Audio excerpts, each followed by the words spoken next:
Another place you hear about compound, or the motion of money, instead of the compounding actually, but this was a commonly understood principle all the way back even in biblical times. Remember I told you the Jewish traditions regarding money are very solid, and they've been around for thousands of years. So solid that if you will remember a story in the Bible called the parable of the talents. And the parable goes like this.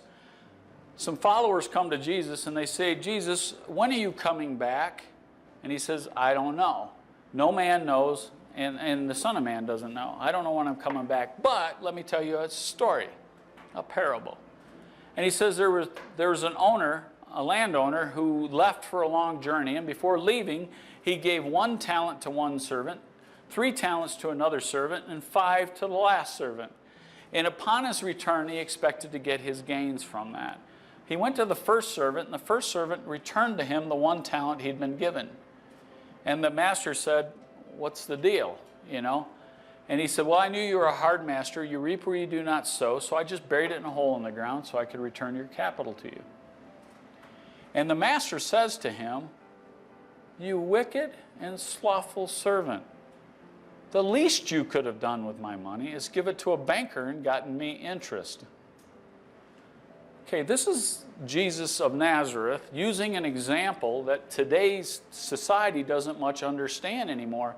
But to the Jewish people of that time, they fully understood about interest and about letting money sit and about the motion of money. And it's important to understand what those words meant as well. Slothful is pretty easy to get. Lazy. You didn't take any risk. You didn't put any work in. You just dug a hole, buried it. That's easy to get. But the word wicked, unfortunately, gets lost. Many times it's translated sin. And we think of that as some sort of moral issue. The literal translation at that time was wickedness, meaning you breaker of the rules. What rules did he break? Were they moral, religious rules? No. He broke the rules of how money works. You could have at least given it to a banker and gotten me interest. So the point was, to the Jewish people, they understood that principle so solidly. See, when you're making a spiritual truth known and you use an example, the example you use, the financial example you're using, has to be true in order for the spiritual truth to be true.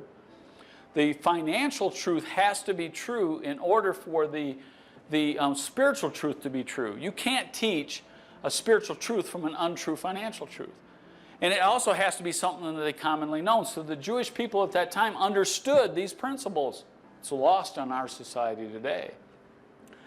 The second servant had 3 and he returned him 3, and the last one had 5 and returned him 5. They had put the money to work and repeatedly made more money with it until they'd each doubled the money.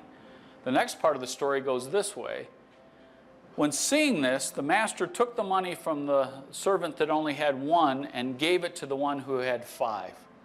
Now, I've heard this from pulpits, and I've heard this in other places told, that the first guy was being punished for his laziness and his wickedness. That's not at all what was happening. And essentially, he certainly did lose some favor.